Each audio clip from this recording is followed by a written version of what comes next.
I have fellow Substacker here, Alexandra Hidalgo.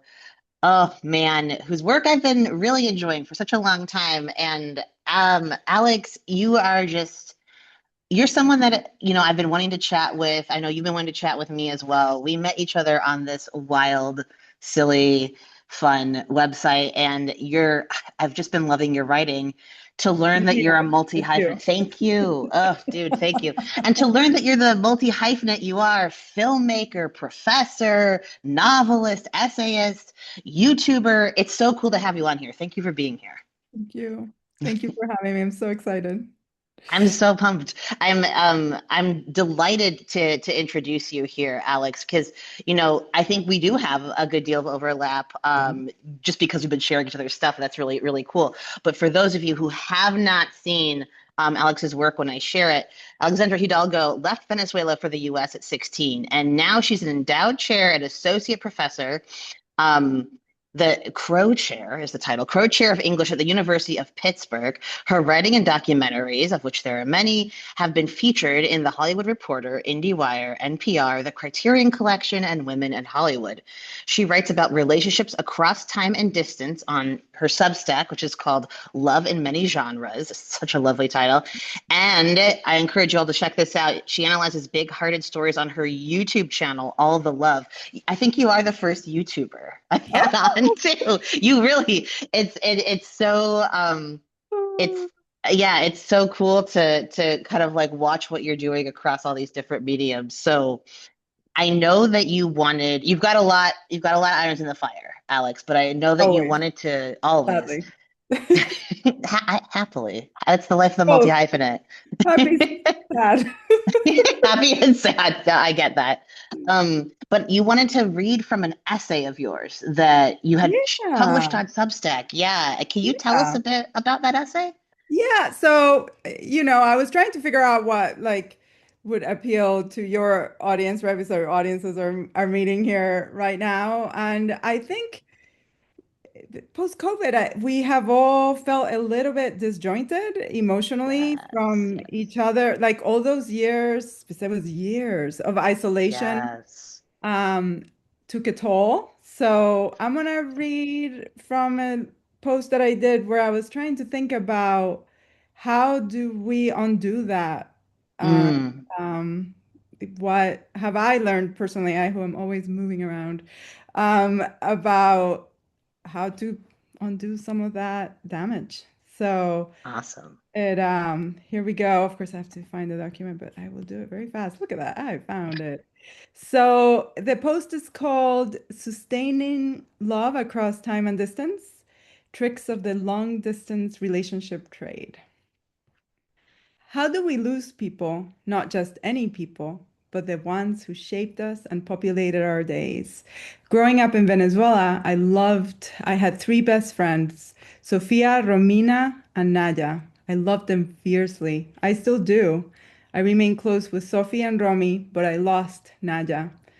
There was no argument, no splintering of our affection. We just stopped seeing each other when I moved to the US in the 1993. Then, in 2001, I ran into her on a plane as my husband, Nate, and I were flying to Caracas to get married a second time. We'd gotten married in Ohio the previous year. Kind passengers traded their seats so Naya and I could have 3 glorious hours together. She recited my full name like we used to as girls: Alexandra Hidalgo Agard Briseño Salazar Palacios Aumaitre. I recited hers.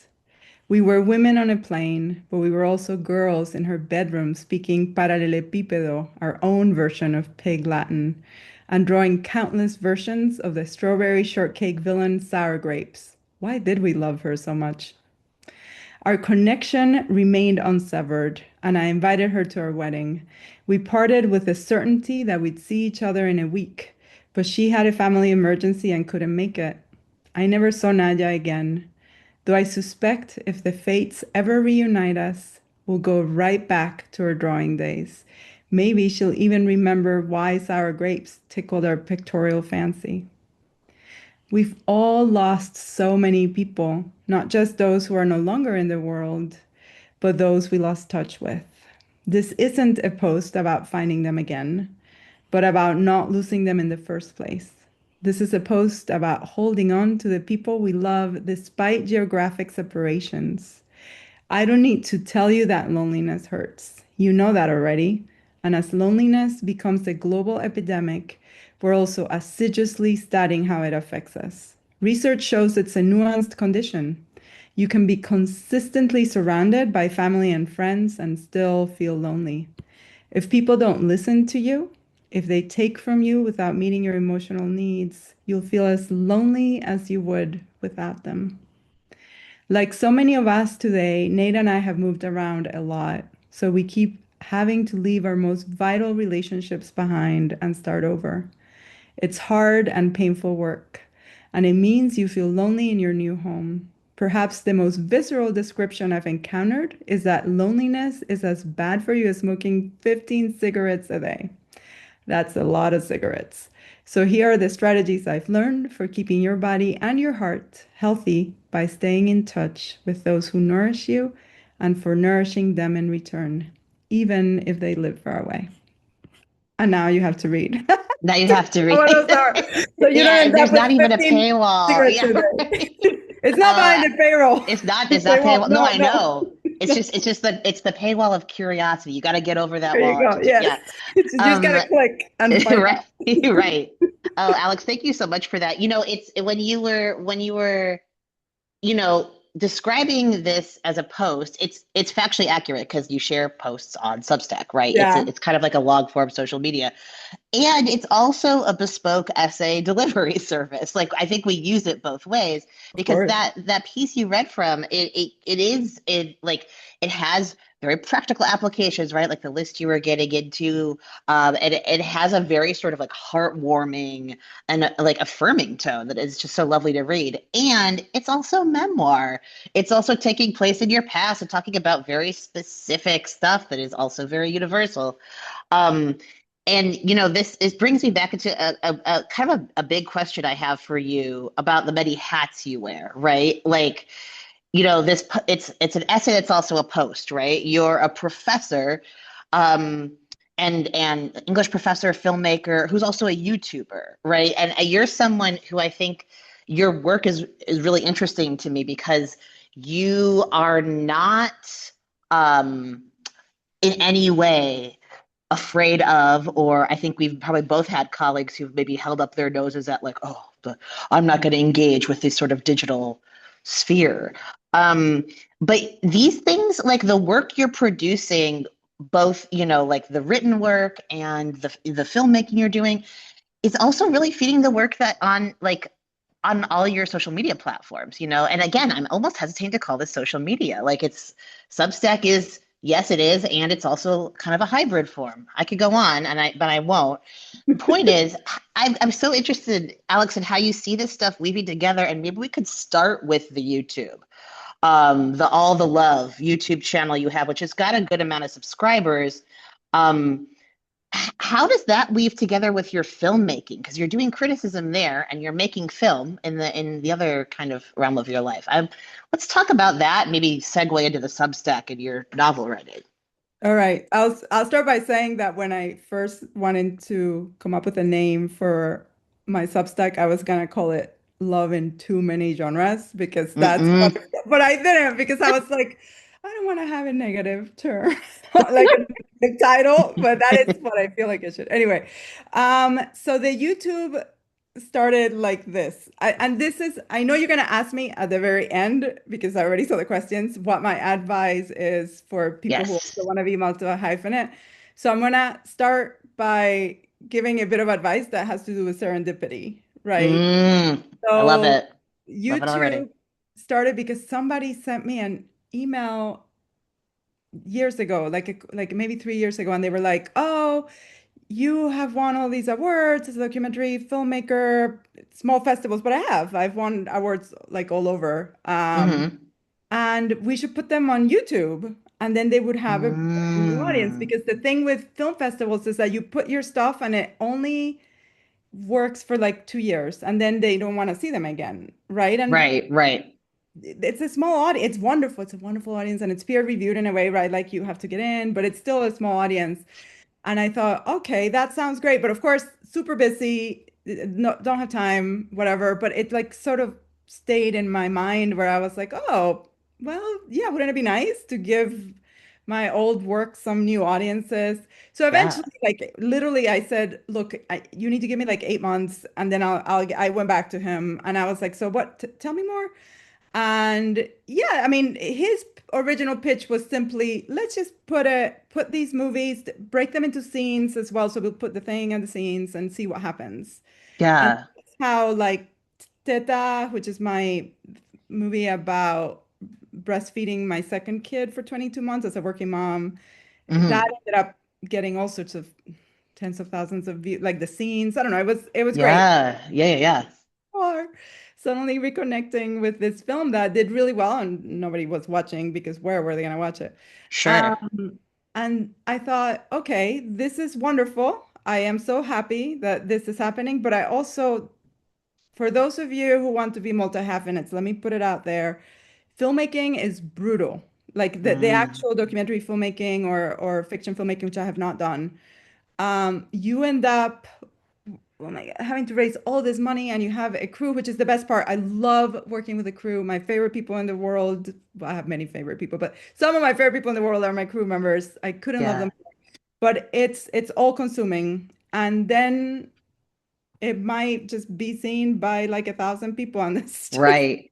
so I wanted to keep the channel because I totally got a kick out of people from all over the world watching this stuff. It was so fun, but I wasn't sure what to do with it because I was not going to be spending 5 years working on a documentary again. I just didn't have the time. I didn't have the bandwidth. I also just didn't have the interest. So I played around with a million things. I threw so much stuff at the YouTube wall. It was preposterous. I threw this and I threw that and I threw something else. And the channel kept having all these names. I had Fabulous Adventures in Great Company, and it had like a million things. Anyway, and then eventually I finally settled on something that would be very delightful for me, Yeah. which was focusing on big-hearted content, which is what I produce anyway as a Hmm. in all my other areas, and analyzing it. So I analyze big-hearted films, TV, and books, and I make long videos about them, and then I cut those videos into shorts, and those shorts go all over the place. And they go on TikTok, and then they go on Instagram, and then on Yes. YouTube Shorts. We just did one, Yes. The Yes. Devil Wears Prada, and it's got like 4,400 views since yesterday on TikTok. Heck yeah. That's awesome. It's lovely. Yeah. So all of this to say, for the channel, I am very interested in delivering criticism that's supportive and that understands how hard it is to make work because it's really, really I love hard. that. Yes. And it's so hard to It be a is so creative. hard. It is So, so, yes. so like, even when things disappoint, and I don't know if you've watched Veronica Mars, but we just did a whole series on Veronica Mars. Oh, wow. Okay. Yeah. And it's got Kristen Bell in it. Oh, Anyway, yes. I'm totally familiar with Rocket Bar. Yeah. Yeah. okay, great. Well, season four is, can one curse in here? Can we curse in here? Totally. Yeah. Okay, it's clusterfucky. Like it goes Yeah. really dark and then it really Sure. clusterfucks at the end. And I was like, okay, I'm gonna figure out why. Why are these the choices that the showrunner made? What was he thinking? And when I looked at the choices, I was like, oh, he was trying to, they were misguided, but now I understand why he made them. I'm not gonna go. Ugh. But the point is, I love doing that though. I love unwinding the Rat King of like, how did you get here? Yeah, why, totally. why? Yeah, And I yeah. why did we do this? And it killed the show. And it turned out he was doing it because he was trying to keep the show going, but Mm, he thought I needed to go in a different direction. But I made a very loving tribute to bad decisions by showrunners on that video. So I it is love that kind of that. approach. I'm not gonna point fingers Yes. because we all, you know this, I know this.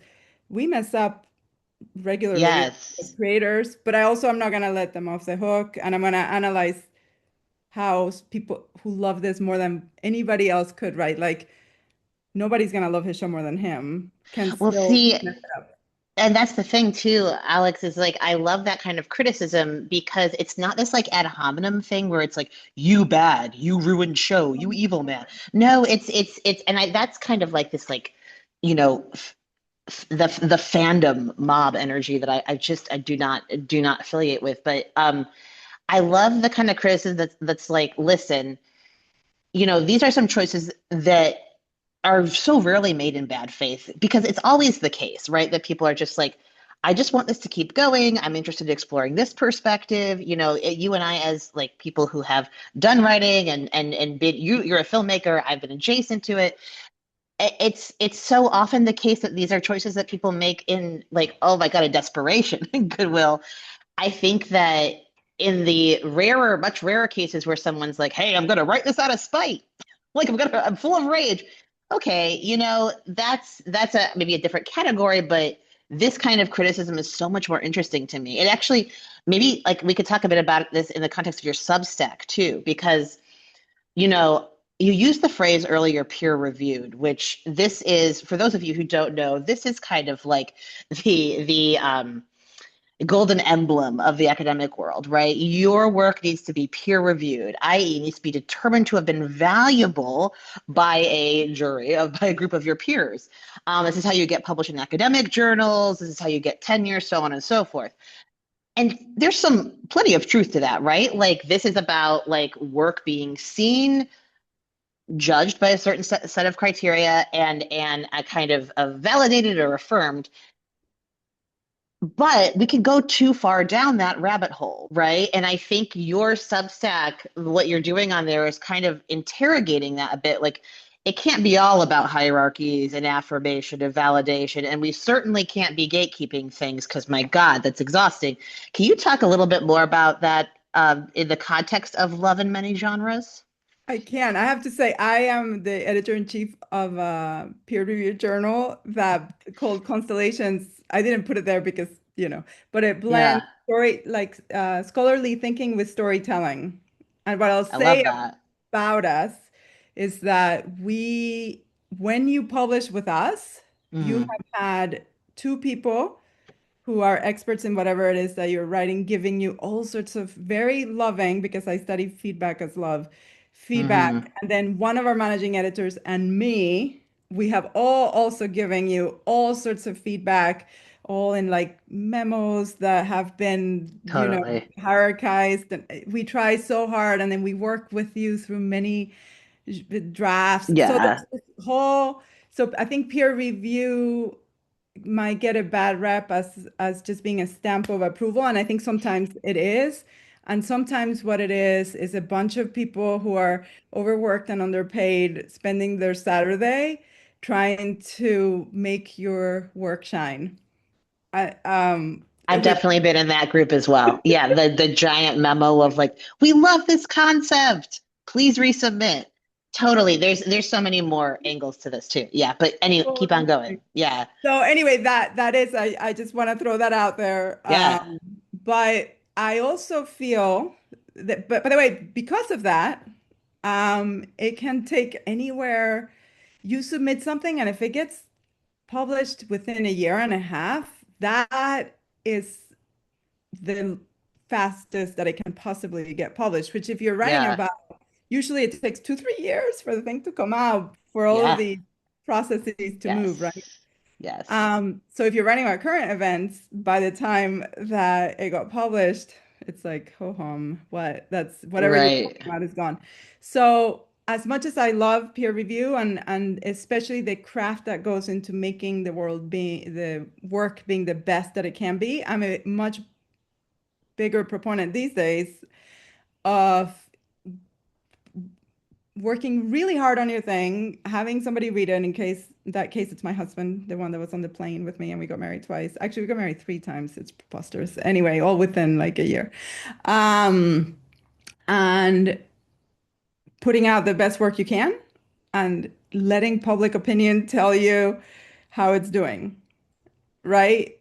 As long as you've been married to the editor 3 times, then no, but see, I'm so with you on this, Alex, because it's not. like only one or the other. And another great Substack friend of mine, Lee Stein, and I have this conversation all the time, where she's very, and I think correctly, firm in her view of, hey, there's a difference, right, between what I'm putting out just on the internet, on my Substack, or even social media content like TikTok and stuff, and this novel that I spent however long years writing and editing that you're holding in your hands. Yes. But her view, and I think my view too, is that this, if you play your cards right, and if you're actually bringing that sense of like curiosity and excitement to all of your work, it's kind of an ecosystem. It's kind of like a mutually reinforcing 100%. ecosystem. Oh my God, they're Yeah, all part of our they're all world. part of it. Yes, yes. Yes. And then you can just look at the kind of slower moving world, right? And be like, oh, this is only, legacy and tedious. You can look at the digital world and be like, oh, this is all horrible brain rot. No, it's not that black and white. I think there is so much to be benefited from both sides. So And if there's brain rot in all of in the legacy too also. wow. That is under discuss. Yes, there is hella brain rot in the legacy. There's highbrow in the TikTok. There's brain rot in the legacy. It's interesting how, people try to categorize stuff and maybe miss those helpful shades of gray. Speaking of brain rot. But I I'm really, really interested, to go back to the topic of love, Alex.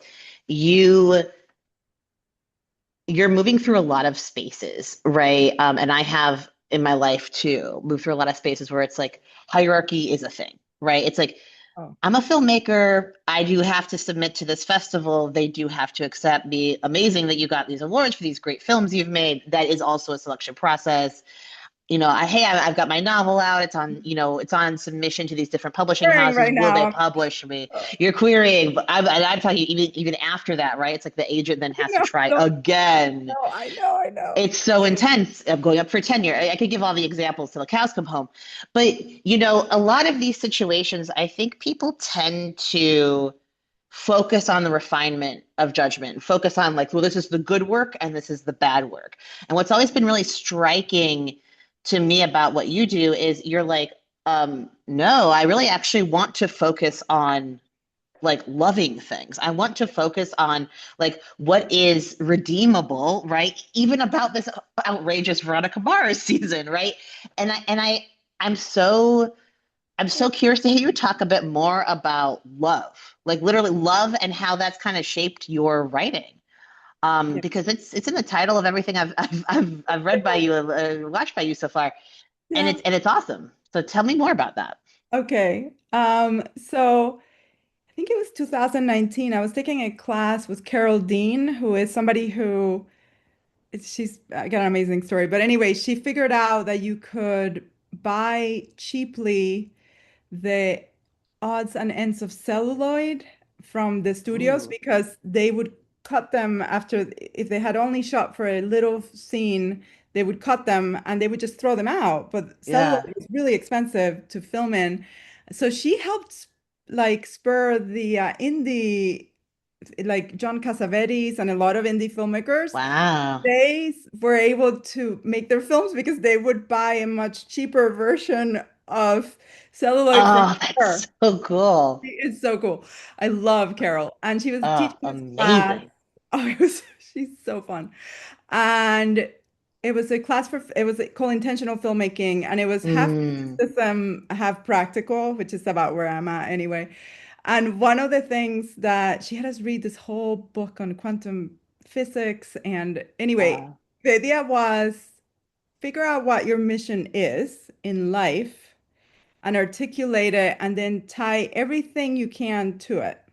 Mm, And then I've done a bunch of research because, I am at the end of the day, not just an artist, but an academic, and I love yeah. peer-reviewed research. And so there is a lot of studies that show that if you have a large purpose in life, you will live longer, you will live Mm, healthier, you will live happier. And now, so you have your yes. large purpose. which you will never Yeah. achieve. You will never achieve your purpose because it's huge. And then you have all these Right. little stops along the way that are goals that help you go towards your purpose. And if Mm. you pick, and those you do sometimes achieve them, sometimes you don't, and you feel really good when you do, you feel kind of sad when you don't. But your purpose is the thing that helps you figure out all of the goals and all the things that you want to do. So it took me like a couple of years of refining it to figure out what the hell was my purpose. I don't know if you've seen Yeah. Avenue Q, the musical, which I love. Anyway, he has a whole song, the protagonist, about what is his purpose. And anyway, Did you we say Avenue Q? yeah, Was it? I remember that. Oh my gosh, that's so long ago. But yeah, yeah, yeah. That's keep on going. That's what is my fascinating. Yeah. purpose, right? He spends all his Yeah. life trying to figure out what his purpose is. And um, in my case, and I kept on rewriting it, but finally I got to it. I am in this world. That's why you tell yourself to Yeah. help people love themselves and others better and more Ugh. abundantly through their engagement with my art. Oh That my God. you I'm like it? obsessed with yes. I love that. I love and that's so what Carol Dean is saying about like we each have we have like this kind of long arc of a life's purpose Yeah, that we'll never achieve notably, and I never. think that's You so never do. important because it's not about achieving it. Like if you're it's not that you would get to age whatever 67 and be like, okay, I've helped everyone love themselves through my no, like it's this evolving goal, right? That's why it's like so absurd when Philip Roth retired was like, I'm done writing novels now. It's like, okay, bro. But I think that you know, the way you're phrasing that, the way she phrased that is so resonant to me because that's you don't retire from art. You don't retire from a creative life. And to some extent, I'm actually quoting my wife here, like we are all living creative lives. That's it. Yes. 201. I don't care what your career is, you're living a creative life because It's that long purpose is creative, right? for some of us. If you actually, Yeah. my husband's purpose is to spread bird joy. He's a birder. That's creative. For very much for him, the way that he does Yeah. it, Yep. 100%. He is, but mine actually has art in the sentence, right? Like through my Sure. art. Whereas True, for your him, word. he has Yes. Yeah. all sorts of ways that he does it. Yeah. But basically what I have done is any new project that I take will have to fit into my purpose. So, Yeah. Oh, wow. and as such, I will name it around it because since that's its whole mission, right? If love is Yeah. immense, then I put love in anything that I can because that is the unifying idea of my existence. Ugh. Incredible. I love that we're having, love that you're having this conversation right now, Alex, because I'm working on an essay called Love is Risk Oh, got it. because and I know you know it will know what I'm talking about, right? Because we have a concept of love as just like this has been affirmed.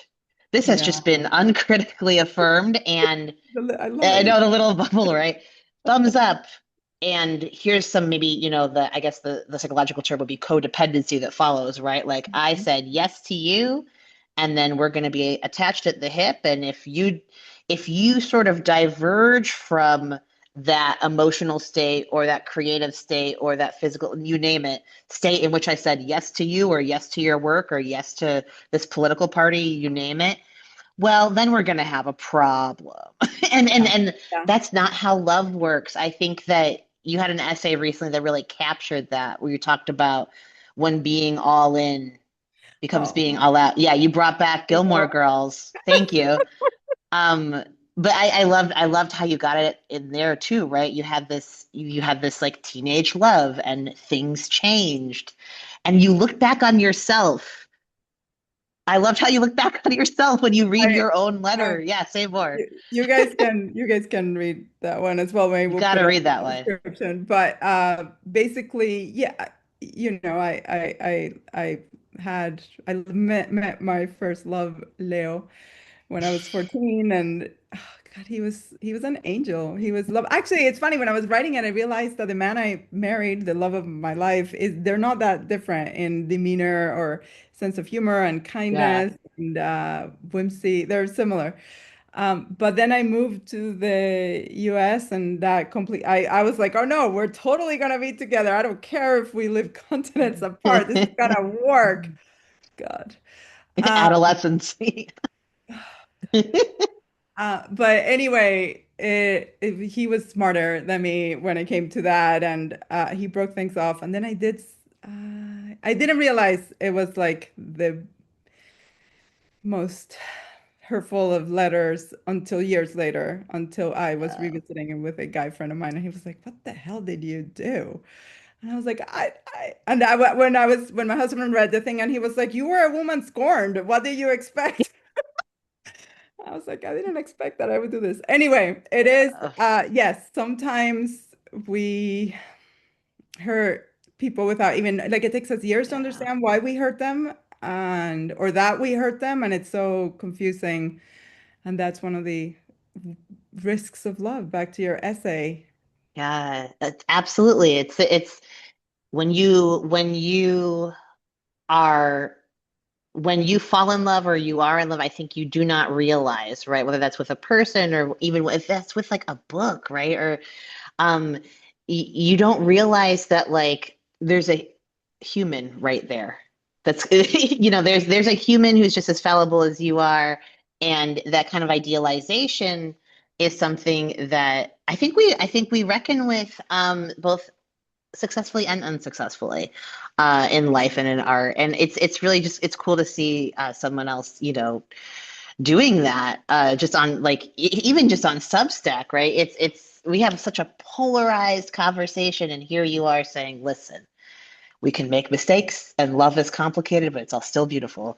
You brought But up Alex. I think that's Yes. where you and I, because I feel like you have a similar, yours make Yeah, a similar move at the end of that, that's why I was like, okay, I'm gonna totally work with her because like you do. yeah, You look at all the messiness and the dirt and the pain, and then you're like, yeah, but we have to be empathetic and compassionate because we do. I mean, that's the only we way to make it do. through. Oh, it's so true because like, you know, I'm gonna give the example. There was a New York Times essay last year. It was not recent, but it was about like a couple and someone went on a GLP-1 and she lost a lot of weight, and it was really troubling the relationship because her appearance had to change dramatically. And as a result of this appearance change, she was like her behavior was changing. She's like, okay, I'm thinner, so I'm saying that, because I'm thinner, it's okay for me to enforce boundaries, right? And it was troubling, like I don't want to stay out late or this or that. And she had been kind of going with the flow because there was a self-esteem issue. I was thinking, my own life, I was thinking actually of gender transition, transitioning a female to male, then transitioning, detransitioning, of living as a woman again. And it's so, it can be so difficult when you're like your social function and your like the way you love and the way you are in the world is really like hooked into your physical appearance, because like if I show up, I'm like, hey, the whole point of me is my identity, I'm a trans man, right? Or like my identity is like I'm a plus size woman or I'm a thin whatever, and then I change. It was never really about Raf Frumkin, right? It was about Raf Frumkin's identity, and that's something that I'm always trying to trouble, excuse me, in my writing. You Is it's wrote about like, that in one where you were like, yeah, you were talking about your experience as a man and the fact that, yeah, you might look like one, but you hadn't grown up like one, so you still didn't have all the internal confidence and yeah, battle that a man did. So it complicated your ability to navigate. And I thought that was so brilliant, right? Because at the end of the day, thank you. we are still tied to how we grew up. There's nothing we can do about that. Totally. That's where the empathy comes from too, right? Because right at the same, I didn't have this certain amount of confidence. I was also not like susceptible to I don't know, like gooning, like really dark stuff that I actually have known. Like there have been students, or friends who have been like talked about, like, hey, like there's this really addictive thing sweeping across the internet. It's really frightening. I should let you know about it. And this some stuff like targets young men, and I was like, I don't have this experience. Like, So that's you know, that was a good moment where that you're was like, a all good right, moment, but I have empathy for it, to go back to your point. I have empathy for it because I'm like, this isn't all just about like my rigid identity. This is like a lot of different experiences. yeah, Anyway, Alex, I need to ask you this because I think this really ties in with what we're talking about. You are a first generation Venezuelan American, right? And this is an identity that you yeah. hold. This is also an identity that bespeaks an experience. Um, and you're unpacking this experience beautifully in your writing and filmmaking, both. Um, Watching films of yours like Motherhood on the Screen and Vanishing Borders. Did I say it was Motherhood on the Screen, right? Yeah, okay, cool. And Vanishing Borders. It made me curious. So it really made me curious, right, about you as a filmmaker moving through academic and feminist spaces that we've both been in and enjoyed, but spaces that can also get very keyed into identity in ways that may be challenging and sometimes even limiting. And I'm really interested in how you see those spaces informing like your work, right? How have you been uplifted? How have you been sort of like troubling some orthodoxies? Like both of those films, I think, really do both. And I'm curious to hear more from you on that. Within academia. Within One, academia, yes, within academia, and then within like the kind of the third wave feminist space that is was born in academia. Yeah. yeah, yeah. So here's one interesting bit of information.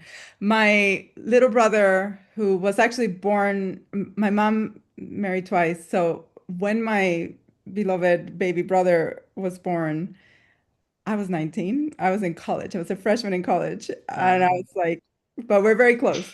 And he grew up, he was born in the US, but he moved when he was one. Then he came back.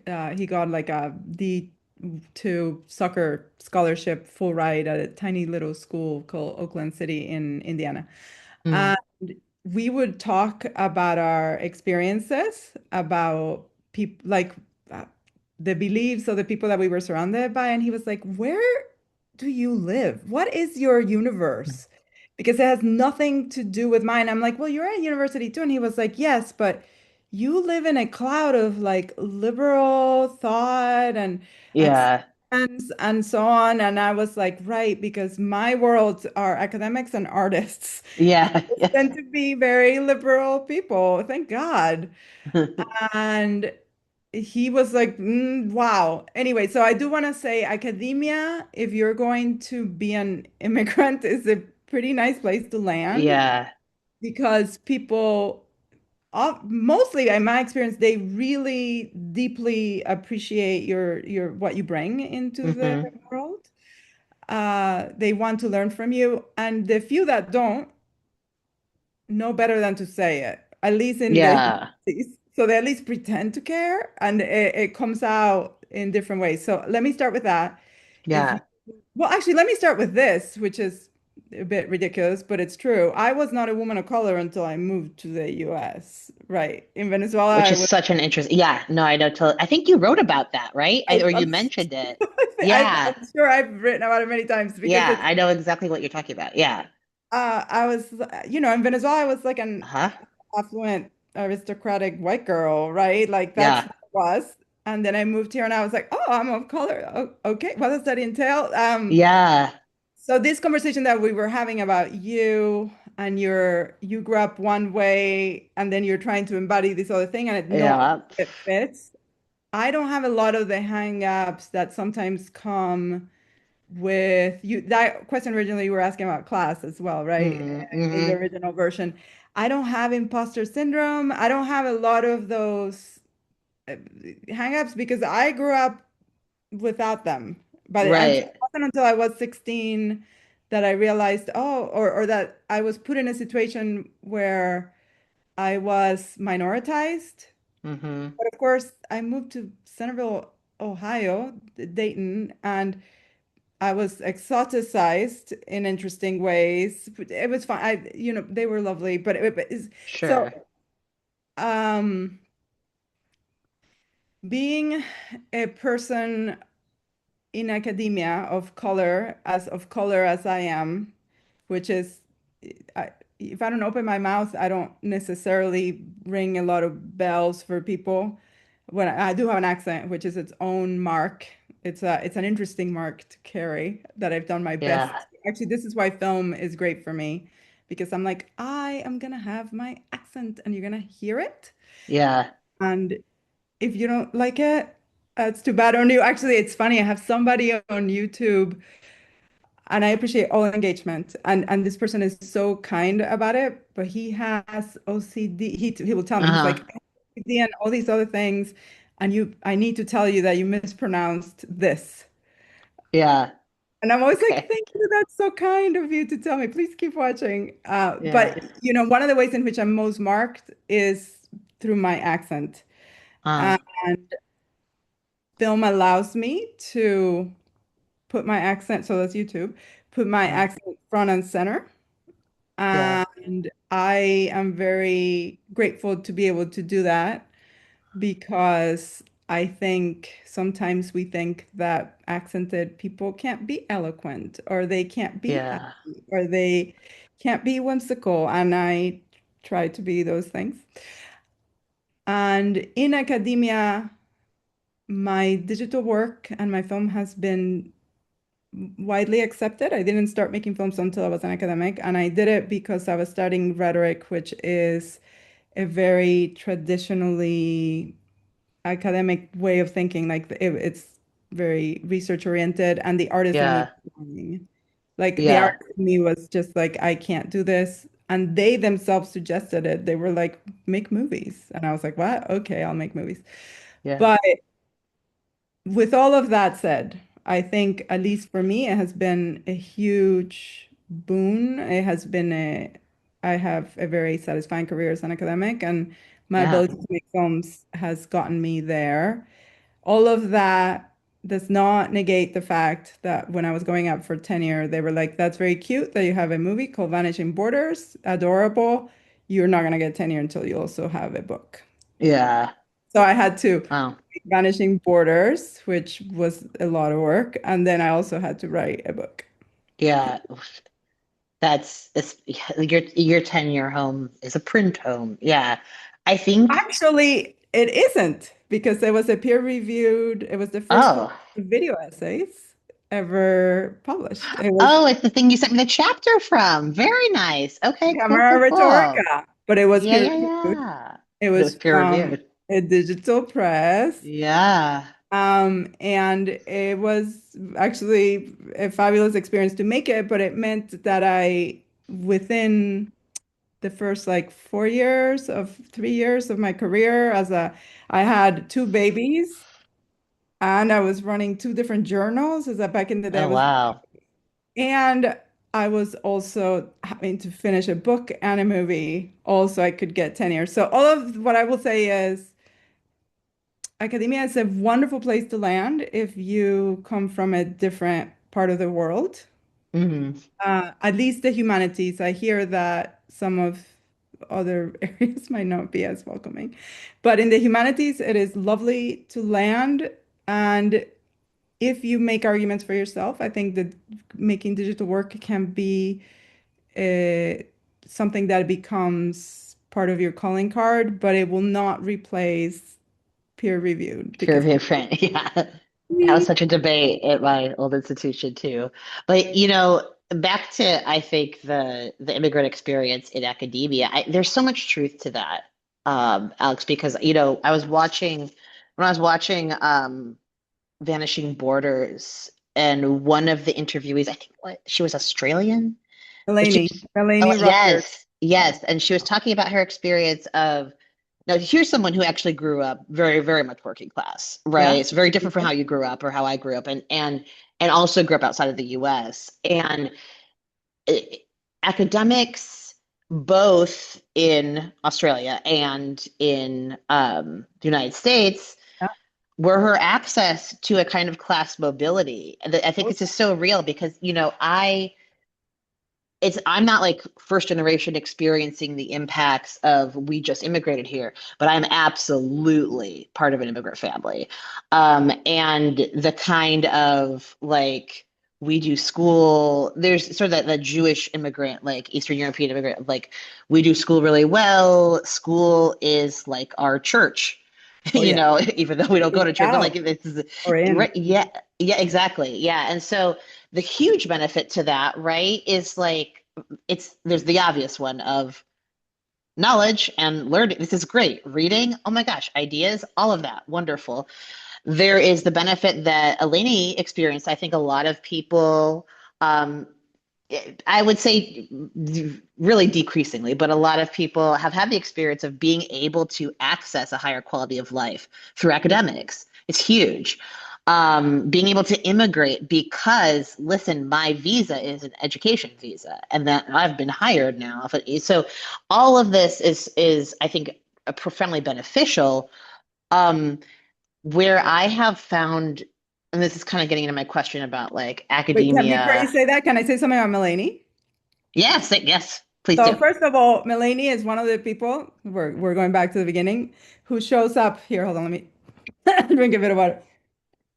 And drink of water. One of the people who shows up in the how to keep relationships across time and distance, because she and I have been friends Oh, since 2000.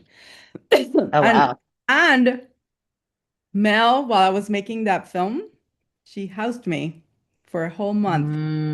Like Mm, it's the saint that she is in her New York apartment, and my she fed goodness. me and she looked after me. And Mm, I couldn't love her more. And we go to Broadway shows together every time I'm in New York, every year.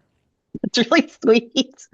Oh, now I feel bad about asking like an edgy question, but I'm still No, going no, to. she would tell you about, she talks about it in the film. She will tell you all about that. And she Yeah, is one of the most successful nutritionists from the yeah. world. And they are so caring over their patients. They really deliver holistic love and care to their patients. So, Well, in that case, if I have her blessing, I will ask it then.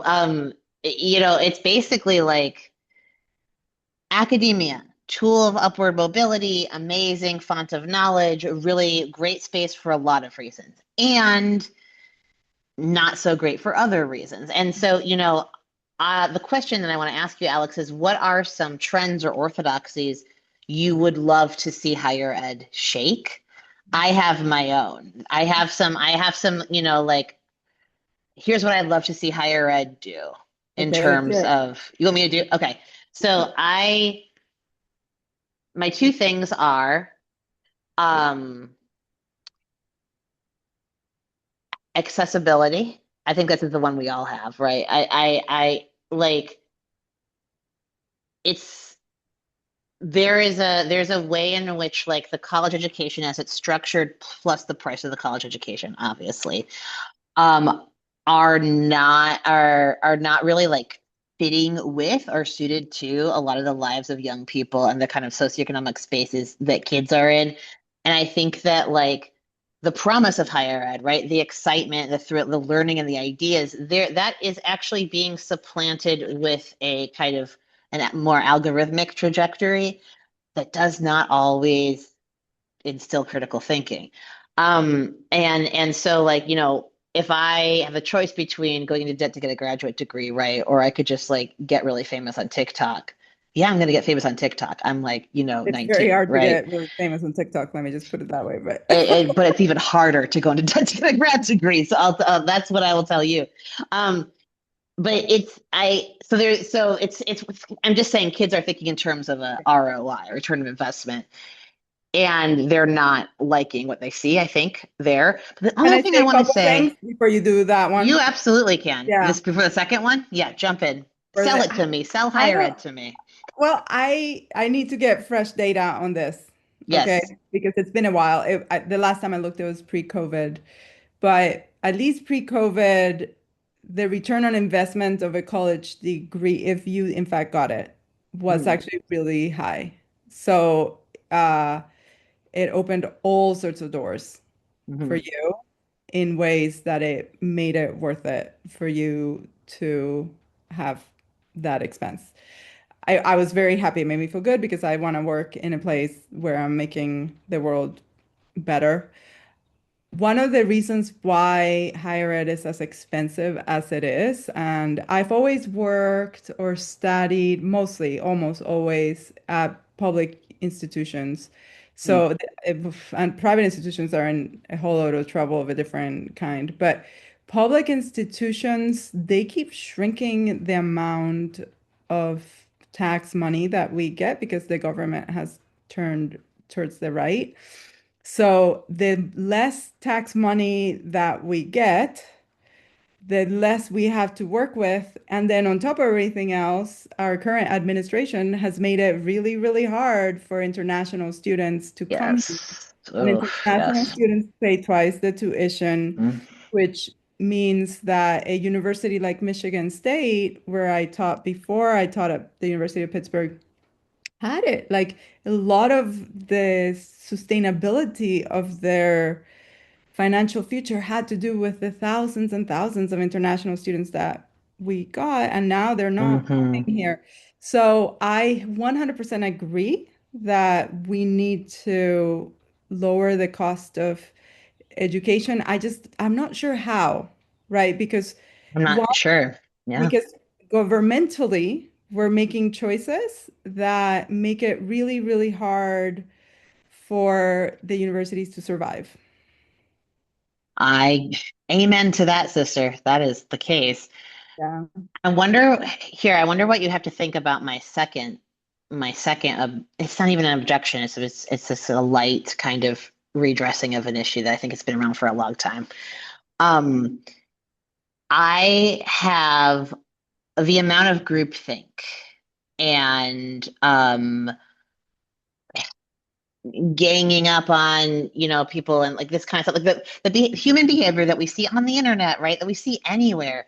The way that is intensified and the way that like certain attitudes and certain orthodoxies I think will become reified in and outside of the classroom is unfortunately becoming worse and worse on the academic campus. And so you have a situation where because right we've got a government that is broadly appears to be anti-higher ed, then you have a professoriate that's like, listen, we are very anti this group. It's anti us, of course, understandably, but then that can inure you to viewpoints that might seem to conform with or be, friendly to the MAGA space, Bradley, which is a space that I don't really want to entertain critically, but I do want to entertain the fact that people get so paranoid that if a student comes in, and I've been this person, a student comes in vaguely challenging something they say around, say, I'm going to give you an example. I'm just going to straight up tell you what happened for me. I was so stressed out during the George Floyd protests, and George Floyd was murdered. There's the Black Lives Matter protest. I was teaching online. We were all teaching online, right? A student came into my classroom who was like, you Over Zoom? know, You were over doing Zoom, it? in my Yeah. Zoom I was classroom, zooming yeah, it. Yeah, yeah. who challenged some of my viewpoints, right? And who was like, hey, listen, like I think that your concept of justice or your concept of this or that, like I'm troubling it in a certain way. To me, I was like, this is a conservative student. And Mhm. this is a viewpoint that I feel threatened by because I feel threatened by conservatism broadly. Not Mhm. only am I a professor, but I'm also transgender. Right. And that student, Alex, who came to learn from me, subsequently felt really weird and we Mhm. had like a weird tiffing class because I was like, "Whoa, that's a dangerous viewpoint, young man." And then, he did not show up for class for a few classes after that. And I think that that was a failure on my part. And I think, and what I'm saying to you is I've seen that happen a lot in academic spaces because of the paranoia, because of the sense of scarcity that we've both just named. So I want to ask you, how is that something that we can challenge? Because I was so in the weeds, dude, that I couldn't figure out how to get out of it for Okay, I'm years gonna later. give you three answers. Yeah, give me three Um, answers, at least three. uh, the one of them, it's really complicated because the Yeah. same conversation that you and I are having about this, the conservatives also have, right? Yes, Uh, absolutely. so Yes. I'm not even gonna cite, as I understood from this NPR story that I was hearing, and it's the end of the semester, so I haven't had that much time. But basically, in Texas right now, they've passed a law through blah, blah, blah, MAGA, blah, blah, blah, where professors are not allowed to teach anything that either deals with queer content or that was written by queer Right. people, right?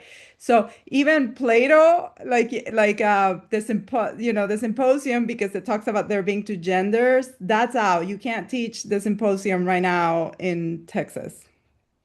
And Oh boy. they had a professor that was like, you guys went through my syllabus and you told me I can't teach the symposium. You guys do Right. realize that he's been around for 2,300 years, right? Like you're not gonna like Yeah. make Plato disappear. So it is very the same way that we are trying to bring in our values into the classroom for the things that we believe in, so are they. Hmm.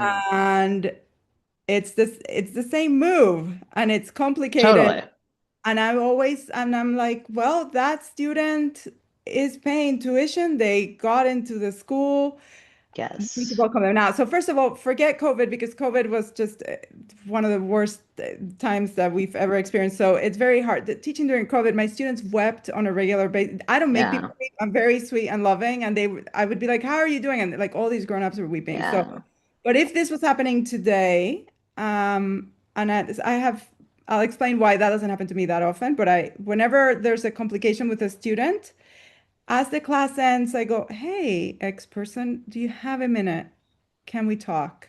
We go to the hallway and I just say, "Look, that felt weird. How do I help you? What can we do? I really want you to be in my Hmm. class. Can we talk about it?" And in my experience, if you come at it from a place of love and kindness and concern, it works. Yes. But ultimately, what the place where I've landed, this is for undergrad classes. Hmm. I think of how gay marriage was passed, and I think one of the reasons that gay marriage was passed was because we had like Queer as Folk and also Susan Hmm. Ellen, like all of these characters where they were like, oh my God, they're funny and they're human and we like them. And that to me is a way in. So I Great assign point. all sorts of things Yeah. by Latinx people and queer people and Black people, all of the people that people might be terrified of, but it's moving, it's beautiful, it's funny, and they're not necessarily talking about the particular rights of the publication. They're just being humans and Yes. humans who are whatever they are, and the students love it. There's a podcast called Vibe Check and it's Hmm. like, I've heard oh that. my God, it's so good. And they're queer and they're Black and they're awesome. Hmm. And everybody loves that podcast. And if it disarms you and it reminds you of our shared humanity. So for me, I don't, Yes. I love that. so as a teacher, that's my approach. I tend to not assign a lot of things that just hit them over the head. I go sideways. I think that's so smart, Alex. And I want to expand it too, right? Because like what you're getting at and what I'm getting at is in our writings on love, right? And in, the way we're looking at how humans work across experiences is that this empathy if we're going to be real about this and we're going to actually just like look, cut a wide cloth of human experience, this empathy can be extended to anyone because anyone is human, It has to be. including, and it has to be, especially, including, and in many cases, I would say, especially people who hold differing political viewpoints. And so this is why it was so challenging for me as a very young assistant professor. I was like, blah, because I think I was so hung up on identity, identity, identity. And I was so hung up on conservatism means disapproving of me, means, oh no, threatened, nervous system activation. And what I think what you said there is just so smart because if that were to happen to me today, and we're talking about this is going to be closing in on a decade later, right? Because this is the peak COVID when this happened. If that Yeah. happened to me today, oh my God, I would have such a different view. And in fact, that town that I was teaching in, when I was having a lot of, I ended up having some financial issues, this, that, and the other. I would be in, recovery spaces, right? The people who helped me out, I had multiple people I was very close friends with in those spaces, people who even supported me financially at one point, Trump voters. Yeah, there you Who go. cares if you voted for the man or this man? We are all human. I don't like, and that's why I'm really like moved by a lot of what you write because you keep calling us back to that and back to that. And I think like a sign vibe check because if you're someone who's like, I need to dehumanize on the basis of identity, Can't dehumanize them. You hear you them and can't they're so dehumanize human. because they're going to make you Mm. laugh Oh, because and they're they're going to, gonna yes, talk about hitting universal themes through the singular. I mean, and they're yes, God, forget it. So yes, there's for me, that's the answer. That doesn't work for everybody, but yeah, that's how I approach it. And in terms of look, 50% of the people more or less voted for Trump. So I mean you can't run a country with removing 50% of the population, like so I'm like we gotta work with who we have and meet each other. We're we're all some human. yeah. Yeah, exactly. It's like some percentage of of this country has watched some like YouTube videos, Alex, that would disturb you and I I'm sure. deeply. You and I have both done things that if we told, other people, they'd be like, no, I don't want to know. Who Yeah. cares? Oh That's yeah. the thing. And yeah, I think this universalism is something that I really like to get at. I'm so glad you are too. Maybe this is part of what your answer will be to the last question, though I don't want to predict it. You've already given some advice to people who want to be multi-hyphenates like you, writer, filmmaker, director, professor. Um, do you have any more in maybe the Yeah. craft space? Like Well, like yeah. so number one, it all needs to fit. So figure out what your mission is and understand Yes.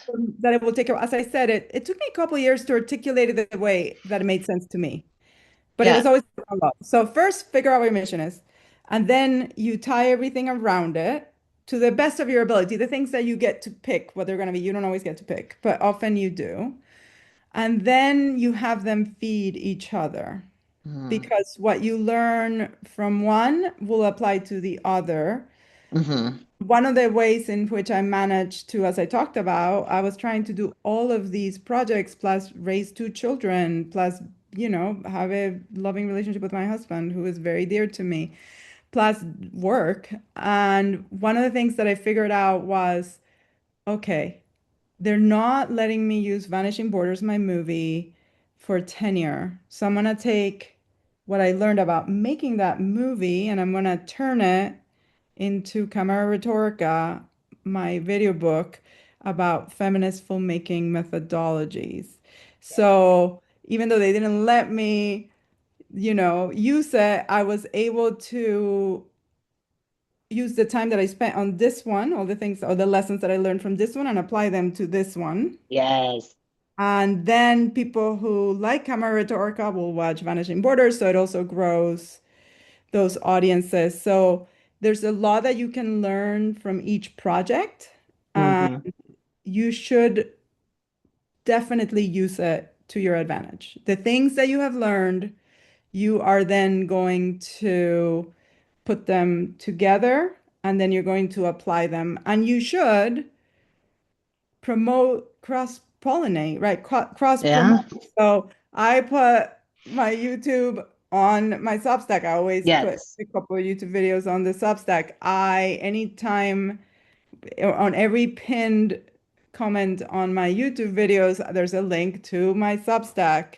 So Good. because they work together, and I want audiences from the one who like me, who if their audiences supposed they like me, to go to the other. So one, you should have them all be around something that is your mission once you figure what that is. Two, have them inspire each other. And three, have them converse with each other. And, I'm querying a book right now called Ore and Rima. It's a novel. And basically, anybody who likes the Substack or the YouTube should like Ore and Rima Yeah. because they have similar themes and tone and topics. So that's the other thing that hopefully, if you can, and that's maybe a little harder, but at least for me, I figure, I'm 49. I'm not 49 yet. I'm 40. I will be 49 on May 2nd. So it's almost here. Happy early birthday. Oh, thank you. But it took me a while to figure out, but I did, and I'm like, look, hopefully anything that I've created that you inhabit will have a similar feeling, so that if you like one, you will like the others. So that's my multi-hyphenate, and enjoy it because it's fun to take a break from the one. Like they all burn you in different ways, Yes. and Yes. then you're like, oh, I got burned this way. Now let me move on to The this other. other one. My only follow-up question, and slightly more granular, is what if I want to make art about love? What would your advice be? You gotta feel it. You gotta feel like, so if you want to make art about love, you gotta remove some of the layers from your heart and let yourself introspect and forgive and think about the hurt that you've gotten and where it came from and how what you've learned Yeah. from it, what it gave you. And love is something that I hope with all my heart that we all feel and that we all want to feel. I'm wrong about that. I know that there's more and more people who find it very frightening and who don't Mhm. want to. But I think as humans, most of us do want to love. So there's always an audience for it. Yes. But it means that you have to sit very deeply with your feelings and learn to articulate them. And here's my last bit of advice if you're going to write about love. Hmm.